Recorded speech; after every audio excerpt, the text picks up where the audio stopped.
there's as much opportunity as you want. The job can be as rewarding as, what you want to put into it. Like if you want to push and push and push and push, then like the opportunity will absolutely always be there. Welcome to this special series of the EdUp Canada Podcast, Sea of Opportunities. In these short episodes, we're exploring two big questions. What do careers actually look like in the Royal Canadian Navy? And how has the Navy set up these men and women who serve our nation for success after leaving their career in the Navy? And to get these answers, we're joined by the crew members of the HMCS St. John's Halifax, who are going to talk about their own experiences and their own careers. And we're also going to talk to the men and women who serve these boats on shore to ensure they have all the support they need as they travel the world. It's like being on the ship while you're in your home. So without further delay, we bring you this special episode of the EdUp Canada Podcast, Sea of Opportunities. Welcome back to the Sea of Opportunities podcast. I am joined for this episode by Lieutenant Navy Buxton, and I'll let you explain his job because, as we've learned, people don't have one job on board the HMCS St. John's. Everybody seems to have a couple of different roles, but we're having a little fun here with people. So I'm going to start you off a little unique, sir. Before you talk about who you are and what you do, what's your favorite meal on board? It's got to be steak night. Probably a pretty common answer, I would think, talking to people around the ship. But the cooks have been doing it up pretty good the last few weeks. So yeah, the butter chicken, definitely a memorable meal so far. Sausage Tuscany, always a fan favorite. But yeah, for me, steak night every Thursday works out real well. Talk to us about your role, your title and your role on board the ship. Sure, yeah. So on board St. John's, I'm the weapons officer, kind of one of the two operations room officers on board. While I'm on watch, overall responsible for medium to longer term planning and execution of whatever mission we're doing, and then primarily responsible for all of the warfare that may or may not happen. How's the chop today? How are the waves as you head over? You're about halfway over Europe. Yeah, it is. I think we just hit a real nice patch. The entire transit has been buttery smooth. Never seen it this nice, this far out into the ocean. So fingers crossed, knock on wood, all that good stuff. When I was on board, the Captain Anderson, who just stuck his head in and waved at us, he was joking about the nasty 1 meter swells we were having, because it wasn't even a meter. It was so smooth and so easy. It was like a beautiful sail on a lake, but I understand it can get pretty rough. Yeah, absolutely. We've had some good bounces, I guess you could say, over the last year or so. So we're doing this series of podcast interviews because we want Canadians to better understand the opportunities that exist. So hence the Sea of Opportunities, joining the Navy. How long have you been in? Into my 18th year now. So. And how many years left on your current enrollment? Enlistment. Current one will, take me through to 25 years. So just shy of 7. And that's a decision point there. Yeah, for sure. As to what you want to do. Now talk to me about why did you join the Navy? And how old were you when you joined? Yeah, so I joined in 2007. I think I had just turned 19 when I was sworn in. And yeah, I grew up about an hour away from Kingston. So Royal Military College being right there, kind of frequent trips to Kingston, seeing Fort Henry, seeing RMC there was just kind of a cool and attractive option for me. And then obviously, the carrot, I guess, of paid off university education was kind of a huge win. And I mean, joining under kind of that context initially was kind of the primary motivator, but it's been kind of, I guess, all the other things that have kind of kept me in since then. This podcast came out of, I work with career colleges across Canada, and this came out of students in our colleges saying, we'd like to hear from the Navy. We want to know what jobs are out there too. Yeah. For their training, whether they're during their training or let's say they get a supply chain management program. That's a valuable role coming into the Navy, isn't it?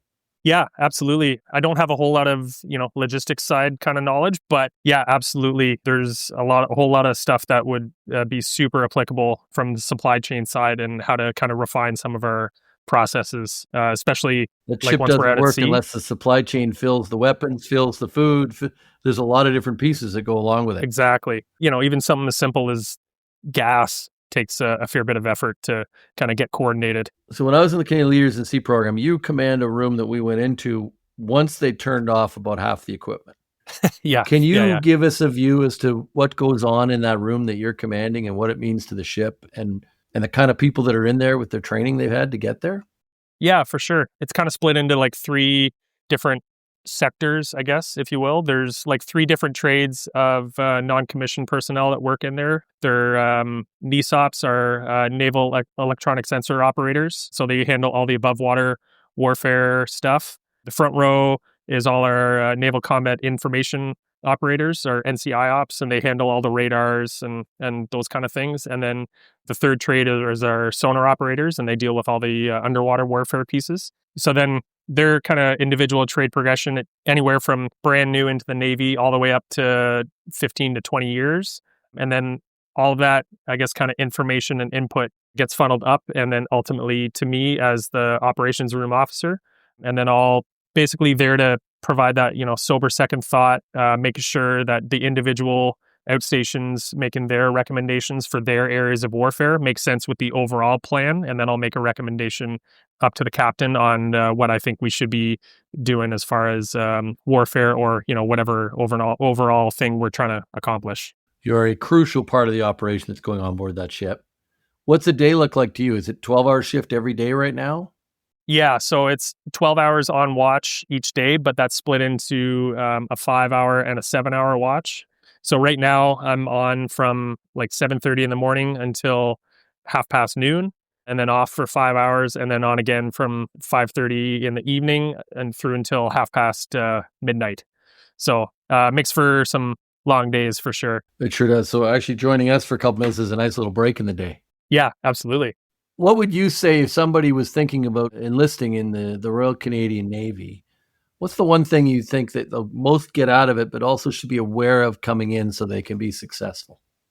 Yeah, I guess like having, had a bunch of friends that have stayed in for as long as I've been in, people who have been in longer, talking to them, and then people who, joined right around the same time that I did, but maybe have already kind of left. Really just kind of boils down to, I think, to like what you want to make of it. Like there's as much opportunity as you want. The job can be as rewarding or unfulfilling, for lack of a better word, as, what you want to put into it. Like if you want to push and push and push and push, then like the opportunity will absolutely always be there. But if it's not necessarily something you might want to do, then the opportunity is absolutely still there, but no one's going to pull you dragging and screaming across a finish line kind of thing. Let's pivot in a bit of a new direction. You've been in for a while.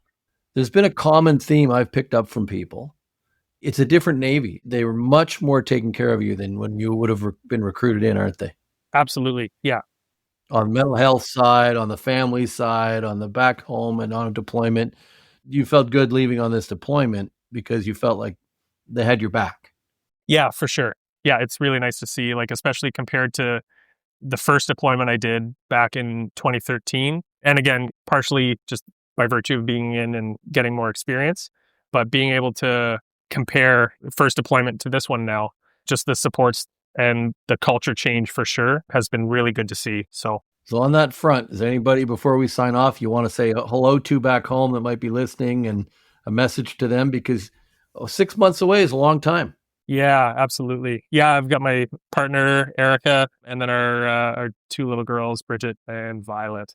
Yeah, they're back home right in the midst of, summer vacation, just having a blast. So I get, pictures and updates of them heading to the lake, heading to the library, all that good stuff. It's a little easier now when on your partner during the break, but during school year, it's a little tougher, isn't it?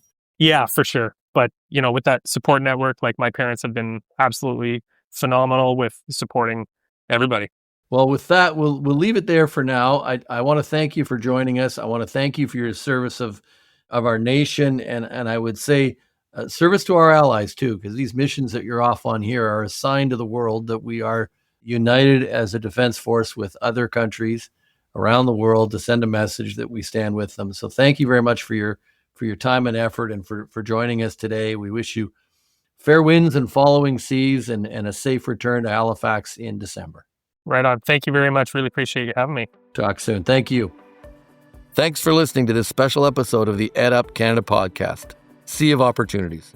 If you like this episode, I hope you leave a review for us as it helps more people to discover the show. If you're interested in a career in the Navy, You can click on the link in the show notes to learn all about the Naval Experience Program. Thanks for learning with us.